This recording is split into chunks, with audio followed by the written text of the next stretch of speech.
नमस्कार साथियों, स्वागत है आपका हमारे YouTube चैनल पर। आज हम अनुप्रास अलंकार के बारे में समझेंगे।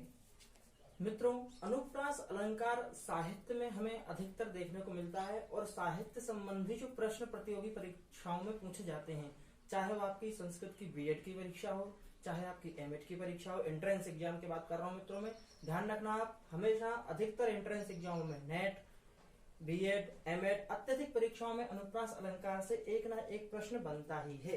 तो मित्रों, अनुप्रास अलंकार के कितने भेद होते हैं, अनुप्रास अलंकार का क्या लक्षण है और अनुप्रास अलंकार को हम कैसे समझेंगे, पेपर में परीक्षा का प्रश्न देख करके हमें कैसे पता पड़ेगा कि इसमें अनुप्रास अलंकार है या नहीं है। तो आज हम यही समझने वाले हैं इस वीडियो में, अनुप्रास अलंकार को कैसे पहचानें। मित्रों, अनुप्रास अलंकार को हम यहाँ पर साहित्य दर्पण आचार्य विश्वनाथ के अनुसार जो उन्होंने बताया है साहित्य दर्पण में, उसके हिसाब से हम इसको पढ़ेंगे। आचार्य विश्वनाथ के अनुसार जो अनुप्रास अलंकार है 5 प्रकार का होता है।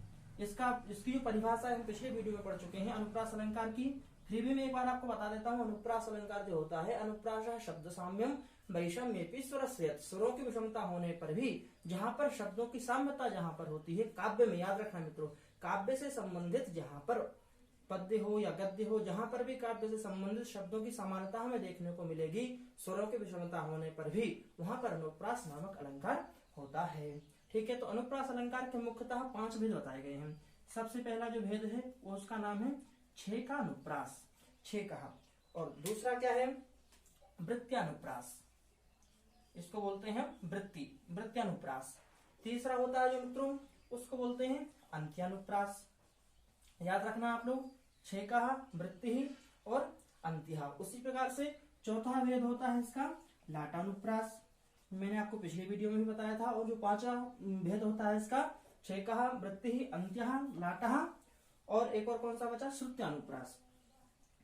तो यह 5 प्रकार का अनुप्रास अलंकार होता है। अब हम इसको कैसे पहचानेंगे, प्रश्न को देख कर देखिए इसमें कौन सा अलंकार है। जहां प्रश्न पूछा जाता है वह नाम तो केवल अलंकार अनुप्रास का ही आता है, लेकिन इसके भेद होने के कारण हम परीक्षा का प्रश्न देख करके थोड़े से घबरा जाते हैं कि क्या हो सकता है, हमने तो उसका ये वाला समझा था, ये वाली परिभाषा पड़ी थी। अब वहां पर यदि वृत्त्यानुप्रास का पूछ लेगा तो आपको थोड़ी सी समझने में उसको टाइम लगेगा और परीक्षा में हमारे पास टाइम होता नहीं है, इसलिए हमें क्या करना पड़ेगा, इनके भेदों को अच्छी तरीके से समझना पड़ेगा। तो मित्रों, जो छेकानुप्रास होता है ये अधिकतर कहाँ होता है, छेको व्यंजन संघ से सकृत साम्यम अनेकधा, व्यंजनों की जहां पर क्या हो, संघ हो, व्यंजन का संघ हो और सकृत साम्यम अनेकधा, अनेक प्रकार से, यानी कि स्वरूपतः और क्रमतः। स्वरूपतः यानी कि अपन देखेंगे जैसे सा रा और रह सा, सरह रसा। अब यहाँ पर है तो यहाँ पर अनुप्रास अलंकार नहीं होगा। क्यों नहीं होगा, क्योंकि ये तो शब्द तो इन दोनों के एक जैसे हैं, लेकिन अंतर क्या है, इनका क्रम नहीं है, इसलिए वहां पर छेकानुप्रास नामक अलंकार है वो नहीं होगा। दूसरा हो सकता है लेकिन छेकानुप्रास नहीं होगा, क्योंकि छेकानुप्रास क्या बोलता है कि व्यंजन का जो संघ, व्यंजन वर्णों का जो संघ होता है, छेको व्यंजन संघ से सकृत साम्यम अनेकथा, अनेक प्रकार से साम्यता होनी चाहिए। अनेक प्रकार का तात्पर्य यहाँ पर है स्वरूपतः भी होना चाहिए और क्रमतः भी होना चाहिए। तो यहाँ पर ना स्वरूपतः है ना क्रमतः है, इसलिए यहाँ पर नहीं होगा। तो इसका उदाहरण क्या दिया है, आदाय वकुल गंधान अंधी कुर्वन् पदे पदे भ्रमरान अयमेति मंद मंदम कावेरी वारी पावनः पवनः। तो क्या देखने को मिलता है हमें इसमें, अंधी कुर्बन पदे पदे में गंधी अंधान, तो अंधा और धा ये 2 प्रकार के शब्द हैं, संयुक्त वर्ण हो गए। तो यहाँ पर हमें छेकानुप्रास अलंकार समझ में आता है। और कावेरी वारी 2 शब्द हैं, वारी वारी, तो यहाँ पर क्या होगा, छेकानुप्रास अलंकार होगा। कावेरी वारी, पावना पवना में भी पावना और पावना, तो व्यंजन संघ का वहां पर क्या हो रहा है, अनुवर्तन हो रहा है, इसलिए वहां पर छेकानुप्रास अलंकार होता है। वृत्त्यानुप्रास क्या होता है, वृत्त्यानुप्रास की परिभाषा है अनेकस्यैकधा साम्यम असकृत वाप्यनेकधा, एकस्य सकृतप्यस्य वृत्त्यानुप्रास उच्यते। अनेकस्य धा साम्यम मतलब अनेक प्रकार से अनेक वर्णों की समानता होने से, जहां पर अनेक वर्ण है, वर्ण बहुत सारे हैं और उनकी साम्यता भी है, तो वहां पर क्या होगा, वृत्त्यानुप्रास होगा। अथवा कहां पर होगा, इसकी कंडीशन 2-3 यहाँ पर ही होता है, अनेकस्य धा साम्यम असकृत वाप्यनेकधा, एकस्य सकृतप्यस्य, या फिर एक वर्ण का बार बार अनुवर्तन होने से, अनेक वर्णों का अनेक प्रकार से, यानी कि बहुत सारे वर्ण हैं, उनका क्रमतः और स्वरूपतः भी यदि समानता उनमें होती है काव्य में, तो वहां पर वृत्त्यानुप्रास होगा।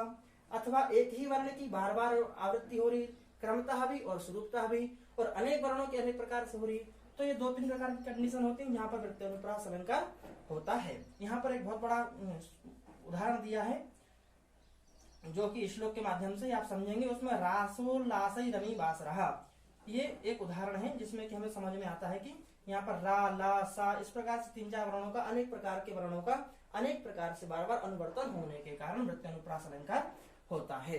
अंत्यानुप्रास क्या है मित्रों? तो अंत्यानुप्रास हम नाम से ही समझ रहे हैं अंत में, श्लोक के काव्य के गद्य के अंत में जहां पर वर्ण एक जैसे मिल रहे हों। जैसे कि छोटा सा उदाहरण आपको बताता हूँ, मंदम हसंतः, और ये हो गया अंत का अंतः, और इसी प्रकार से पुलकम वहंतः। तो मंदम हसंतः और पुलकम वहंतः, ये दोनों प्रकार से यहाँ लास्ट में मिल रहा है, लास्ट यानी अंत। तो अंत में मिलने से ही यहाँ पर अंत्यानुप्रास होता है। ये सबसे सरल होता है जो हम आसानी से समझ सकते हैं। लाटानुप्रास क्या होता है? लाटानुप्रास जो है अर्थ तो वहां पर है, लेकिन शब्द और अर्थ दोनों का अर्थ है, लेकिन उसका तात्पर्य में भेद हो जाता है। जैसे कि मैं आपको उदाहरण से समझाता हूं, नयने तस्यैव नयने, नयने तस्यैव नयने। अब यहाँ पर नयने जो शब्द है, नयने का मतलब आप समझते हैं नेत्र होता है, और दूसरे नयन का भी नेत्र है। तो शब्दों का अर्थ तो एक है, लेकिन तात्पर्य में जहां पर भेद हो जाता है वहां पर लाटानुप्रास अलंकार होता है। जैसे नेत्र तो उसी के नेत्र हैं, तो उसी के नेत्र जो दूसरा वाला नेत्र है वहां पर भी नेत्र का मतलब नयन है, लेकिन नयन अर्थ तो नयन है, लेकिन तात्पर्य क्या है कि वो सुंदर है या इस प्रकार से है। तो यहाँ पर जो दूसरा अर्थ जो हो जाता है वो हमें लाटानुप्रास से समझ में आता है, और हमें वहां पर लाटानुप्रास अलंकार समझना चाहिए। श्रुत्यानुप्रास क्या होता है मित्रों? श्रुत्यानुप्रास अलंकार वह होता है जो कि हमें, या जो सहृदय होते हैं, जो व्याकरण पढ़े लिखे जो लोग होते हैं और साहित्य पढ़ते हैं, काव्य को पढ़ते हैं, तो वह अत्यधिक इस अलंकार को समझते हैं, श्रुत्यानुप्रास को। जैसे हम व्याकरण में पढ़ते हैं इचु यशानाम तालु, तालु जो स्थान बोलने का जो स्थान है, उच्चारण करने का जो स्थान है तालु, तो तालु से संबंधित जो वर्ण है इचु यशानाम तालु, ई चावर्ग या और तालव्य शकार, तो ये जो वर्ण हैं ये एक साथ जहां पर निकलते हैं। तो यानी कि किसी काव्य में, किसी श्लोक में यदि तालु से संबंधित वर्ण बार बार आ रहे हैं या दंत से संबंधित वर्ण बार बार आ रहे हैं, तो वहां पर क्या होगा? वहां पर काव्य में श्रुत्यानुप्रास नामक अलंकार होता है।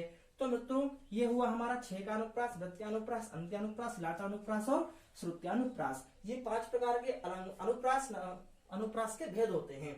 अत्यधिक हमें परीक्षाओं में या काव्य में पढ़ने में, लिखने में या समझने में या परीक्षा देने में क्या प्रश्न आता है कि अलंकार कौन सा है, तो हमें अधिकतर ये देखना है कि यदि एक ही वर्ण की बार बार आवृत्ति हो रही है, चाहे व्यंजन हो या फिर कोई सा वर्ण हो, बार बार आवृत्ति हो रही है उसकी, या अंत में हो रही है, या फिर कुछ उसका अर्थ इस प्रकार से है, तो वहां पर हम अधिकतर लाटानुप्रास का हम क्या करते हैं, यमक के साथ हमें इसको समझ में थोड़ी सी दिक्कत, सब परेशानी आ जाती है समझ में, यहाँ पर यमक अलंकार है कि लाटानुप्रास अलंकार है। तो थोड़ा सा यहाँ पर आपको ध्यान देना पड़ेगा। इसका अर्थ एक ही होगा, तात्पर्य अर्थ भेद होगा। शब्द और अर्थ का तो एक ही होंगे, लेकिन तात्पर्य अर्थ जो होगा इसका वह भेद होता है। यमक में क्या होता है कि अर्थ भिन्न हो जाता है दूसरे शब्द का, यहाँ पर अर्थ तो एक ही रहेगा, लेकिन तात्पर्य अर्थ जो होगा, तात्पर्य जो निकलना है वह भिन्न हो जाएगा। तो ये इसमें अंतर है यमक में और लाटानुप्रास में, ये आपको ध्यान देना होगा। और इसके अलावा आपको कोई परेशानी नहीं आएगी। आपको आशा करता हूं मित्रों कि आपको यह वीडियो बहुत ही लाभदायक होगा, और आप इस वीडियो को देख करके आपकी आने वाली प्रतियोगी परीक्षाओं में अनुप्रास अलंकार के जो प्रश्न आएंगे उनको आप आसानी से कर सकते हैं। धन्यवाद।